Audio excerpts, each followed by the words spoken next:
Shalom, bertemu kembali dengan Gracia Pilo, channel Inyo Manis. Kali ini saya mau menanggapi buku ini. Sanihum Munir membuat sebuah tulisan yang mencela, mengkritik pola makan umat Kristen. Inti buku ini adalah Taurat melarang makan babi. Tidak ada nabi-nabi makan babi, para rasul tidak makan babi, Yesus pun tidak makan babi.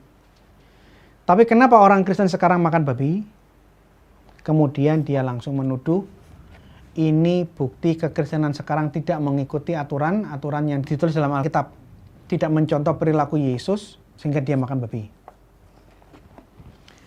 Pertanyaannya itu seperti ini. Kenapa Sanihum Munir kok usil sekali kamu mempermasalahkan pola makan agama lain? Kristen bukan agamamu. Orang Kristen mau makan ini atau makan itu, kenapa kamu usil, mencaci maki, mencelanya, dan sampai membuat buku tulisan seperti ini? Sanihum Munir mengutip Imamat pasal 11 tentang aturan-aturan mana yang boleh dimakan dan mana yang tidak boleh dimakan. Kemudian dia mengatakan yang meneruskan aturan Taurat tidak boleh makan babi adalah agama Islam. Dan apa yang ditulis Sanihum Munir sudah saya jawab di dalam tulisan saya yang akan saya sampaikan berikut ini. Pertama, Sanihum Munir tidak mengutip secara jujur bahwa hewan-hewan yang dilarang dimakan bukan hanya babi. Taurat melarang unta. Islam makan unta. Islam minum susu unta. Bahkan minum kencing unta. Bukan hanya kencing unta, di dalam hadis Sunan Ibnu Khuzaimah, air perasan tai onta pun dikonsumsi. Nanti saya akan tunjukkan hadisnya.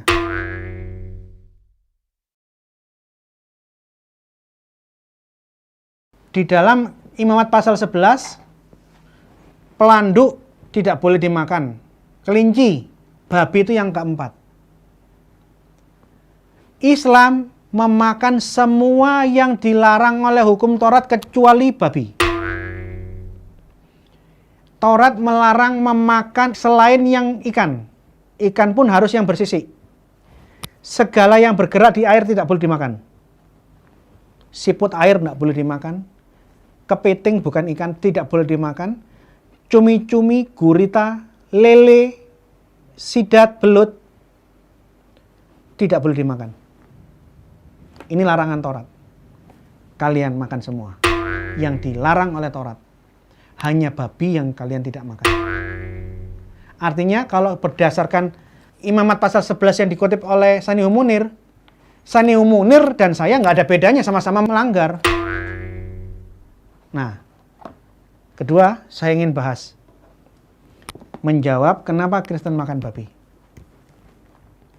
Di dalam buku saya sudah jelaskan secara eksegese. Tidak ada kata halal dan tidak ada kata haram untuk makanan.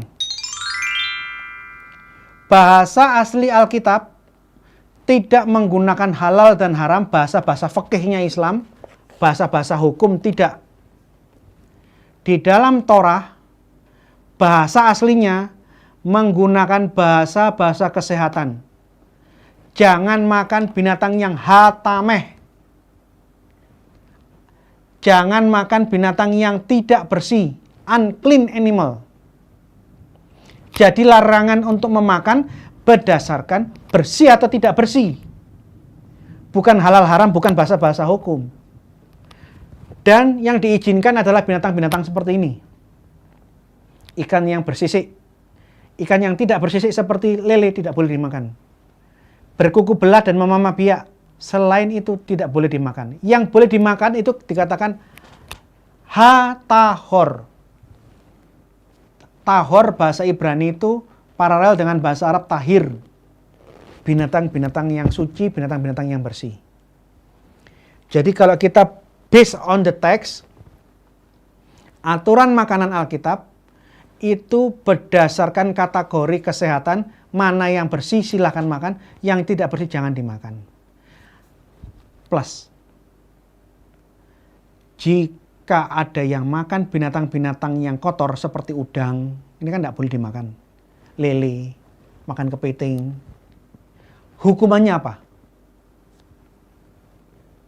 Di sepanjang Alkitab tidak ada sanksi untuk orang-orang Yahudi maupun orang-orang Kristen yang makan udang. Ada larangan makanan. Jangan makan udang karena itu tidak bersih. Tapi kalau andai kata saya makan udang, hukumannya apa? Tidak ada sanksinya. Oleh karena itu di dalam Alkitab, masalah makanan itu bukan masalah dosa atau tidak dosa, bukan masalah halal dan haram. Tidak ada kata halal dan haram. Saya ulangi berkali-kali di dalam bahasa Alkitab. Yang ada unclean animal atau yang clean animal. Masalah bersih dan tidak bersih. Tuhan menyayangi umatnya yang ribuan tahun yang lalu, yang belum ada ilmu pengetahuan yang sedemikian maju seperti zaman sekarang. Orang ribuan tahun di zaman Musa, jaraknya dari kita ini 3.500 tahun. Tidak tahu kalau udang itu, cumi-cumi itu kolesterolnya tinggi. Tuhan ngomong kepada orang yang sangat-sangat sederhana 3.500 tahun yang lalu, kamu jangan makan ini kotor, titik. Yang penjelasannya baru kita tahu di zaman kita yang modern sekarang. Jadi, ini jawaban yang pertama. Ada larangan makanan tapi tidak ada sanksi. Bahkan di dalam 1 Korintus, tulisannya Paulus, makanan tidak membuat kita lebih dekat dengan Allah. Kamu makan atau tidak makan, itu masalah kebiasaan dan masalah kesehatan yang akan ditanggung pribadi lepas pribadi.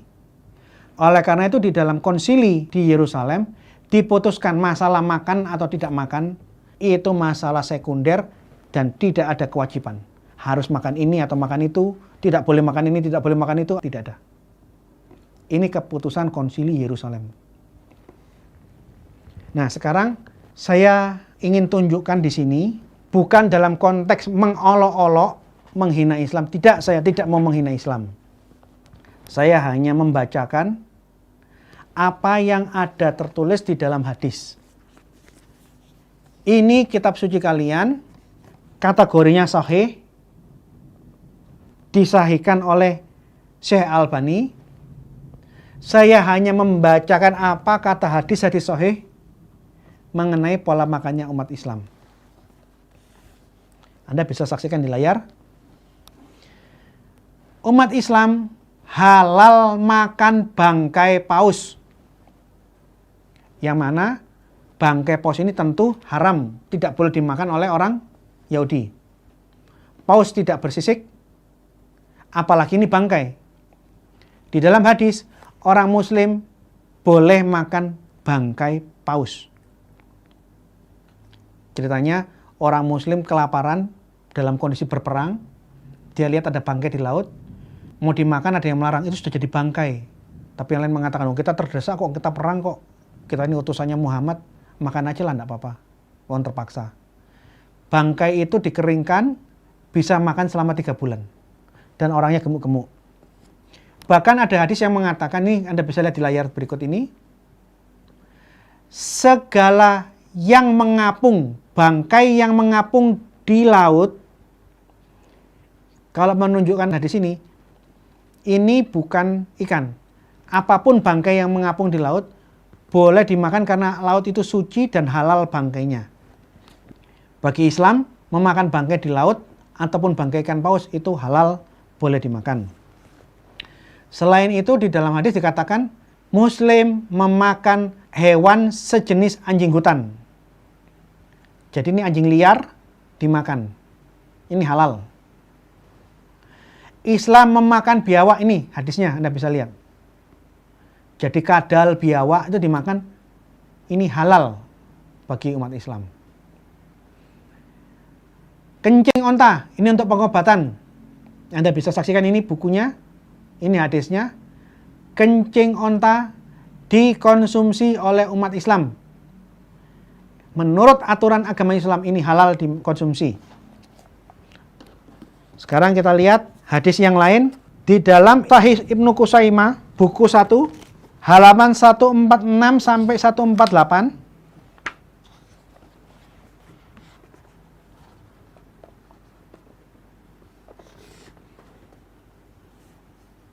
Tolong di zoom yang sebelah sini.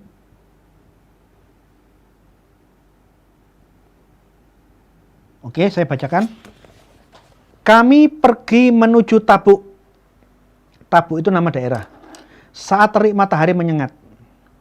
Lalu kami singgah di sebuah tempat di mana kami dilanda kehausan sampai kami mengira leher-leher kami akan putus.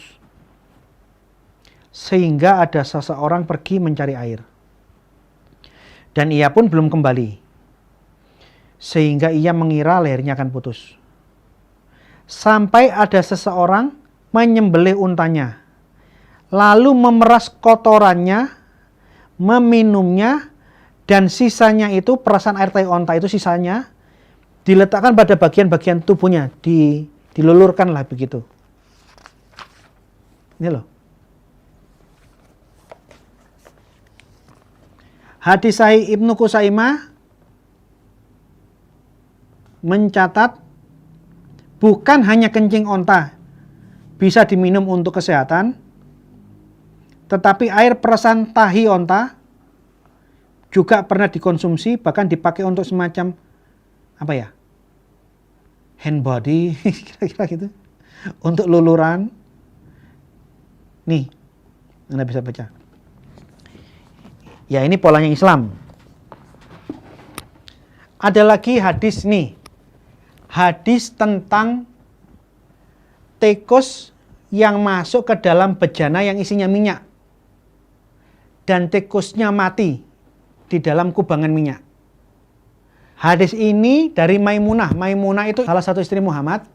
Tapi yang khusus dari istri ini adalah orang Islam dilarang berhubungan seks, menikah di saat menggunakan ihram, kain di saat berhaji, ini umroh. Tapi Muhammad menikahi dan berhubungan seks dengan Maimunah di saat Maimunah berihram. Nah, suatu saat di rumahnya Maimunah, istri yang dinikahi Muhammad saat dia berihram itu, ada tikus masuk dalam bejana minyak. Terus Maimunah nunjukkan, Muhammad, ini ada tikus mati di dalam bejana minyak. Muhammad bilang, buang tikusnya, cedok minyak sekeliling tikus, minyak lainnya silakan dipakai. Ini caranya orang muslim yang halal di dalam hadis. Ini saya sudah scankan di dalam buku saya. Kalau Anda tidak punya uang untuk beli buku susah nyari ini, Anda bisa cari buku saya. Semuanya sudah saya scan, saya tunjukkan kutipannya, penerbitnya. Termasuk nih, umat muslim dihalalkan mengkonsumsi makanan minuman yang kemasukan lalat. Kata hadis, lalat itu punya dua sayap.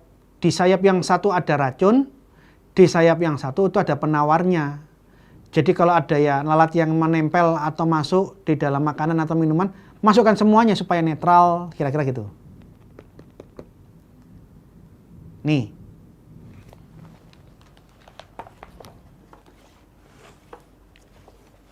Yang terakhir mengenai babi. Di dalam surah Al-Baqarah 173 ada ayat yang mengizinkan makan babi. Kalau terpaksa. Jadi kalau orang muslim dalam suatu kondisi yang terpaksa, maka babi pun, bangkai pun boleh dimakan dan itu tidak dosa, itu katanya Quran. Jadi saya ingin ngomong sama Sanihul Munir, kamu usil mengolok-olok orang Kristen dengan buat buku seperti ini. Saya tidak mau usil, saya hanya membacakan apa yang ada di dalam hadis. Buku saya ini menggunakan 11 hadis sahih yang berbeda. 5-6 tafsir Quran. Saya tampilkan apa adanya, tidak saya tambahi, saya tidak kurang-kurangi, saya tidak menghina. Memang seperti ini aturan pola makan Islam. Apakah ini baik apa tidak baik? Ya itu urusannya orang Islam, menganggap baik ya silakan kamu makan. Tapi jangan paksakan pola makanmu. Minum kencing onta, makan bangkai, menggunakan minyak bekas kecemplung tikus yang mati. makanan yang kemasukan lalat. Kalau memang ini sah untuk dimakan oleh orang Islam, ya silahkan kamu makanlah. Termasuk ini. Kalau memang kalian suka meminum air perasan taik onta, dalam konteksnya di sini nih keadaan terdesak.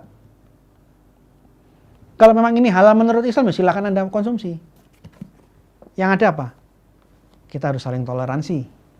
Saya Kristen sangat menghormati apapun pola makan kalian. Saya tidak pernah menuduh, mengata-ngatai, mengolok-olok pola makan kalian. Kalau ini halal buat kalian, ya silahkan lakukan. Demikian pula, apapun pola makan orang Kristen, bukan urusan kalian orang Muslim. Hormati pola makan kami. Jadi kalau saya datang ke tempat Anda, Pak Sanihu, Anda tahu saya suka babi, sajikanlah babi panggang karo. Bagi kami akan makan dengan sukacita. Demikian juga kalau misalnya Anda datang ke rumah saya dan Anda menginginkan air kencing onta, saya akan carikan. Saya kasihkan ke Anda. Mau pakai jus, atau dengan es atau enggak, saya akan kasihkan ke Anda. Kalau Anda mau loh ya. Karena memang di dalam hadis, kencing onta ini halal diminum, dan banyak ustadz mempromosikan, minum kencing onta, minum kencing onta. Nah, kalau kita bisa toleransi seperti ini kan enak toh Pak? Tidak usah saling mengolok-ngolok. Toh kamu semua makan semua yang dilarang oleh Taurat. Bahkan babi pun boleh dimakan kalau terpaksa. Kristen makan babi tanpa syarat. Islam makan babi dengan syarat. Syaratnya terpaksa. Tidak perlu ada saling menghujat. Dan apa yang saya bacakan memang seperti ini aturan Islam. Saya tidak tambah-tambahi, saya bacakan apa yang tertulis. Marilah kita saling menghormati. Ikuti terus channel saya, Inyo Manis. Tuhan memberkati kalian. Amin.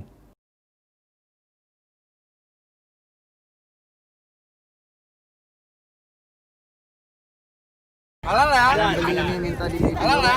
Oke. Sudah transaksi. Dan sekarang kita langsung Bebah. kencing onta. Bismillahirrahmanirrahim. Ini bungsun. Onta. Paras. Jangan apa?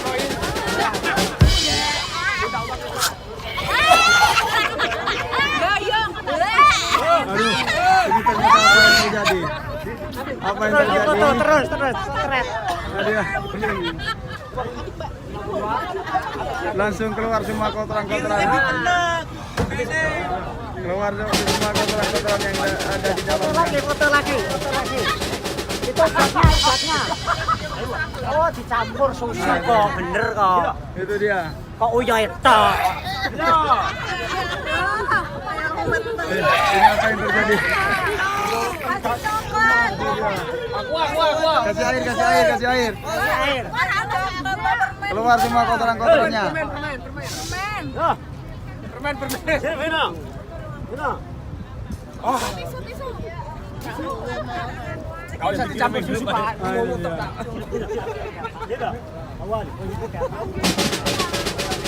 Ayo, siawan. 1, 2, 3. Ah.